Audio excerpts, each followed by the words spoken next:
આ વરસાદની સિઝનમાં ગરમા ગરમ લાઈવ ભજીયા ખાવા કોને ન ગમે। અમે તમારી માટે લઈને આવ્યા છીએ એક એવી પ્લેસ જ્યાં મળે છે ગોંડલના ફેમસ ભજીયા અને તે 125 વર્ષથી જૂના છે। યસ ગાઈસ, હું વાત કરી રહી છું ગરમા ભજીયાવાળા।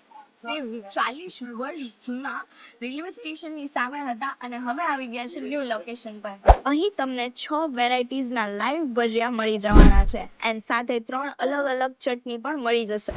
ભરેલા મરચાના ભજીયા, બટેટા વડા, લસણિયા ભજીયાની તો વાત જ કંઈક અલગ છે। તેમજ આ સાથે અહીં પાટીદાળના ભજીયા, ચિપ્સ ભજીયા અને મેથીના ભજીયા મળી જશે। આ લોકો હાઇજીનનું ખાસ ધ્યાન રાખે છે અને ફક્ત સિંગ તેલનો જ ઉપયોગ કરે છે। અને જો ટેસ્ટની વાત કરીએ તો તમે એકવાર અહીંના ભજીયા ટ્રાય કરશો તો બીજી વાર જરૂર આવશો। તો આજે જ આવી જાઓ ચોમાસાની મોજ માણવા ગરમ ગરમ ભજીયા સાથે, જેનું લોકેશન છે ખાવ ગલી, કાઠિયાવાડી પોઈન્ટની બાજુમાં, રિંગ રોડ, ભાવનગર।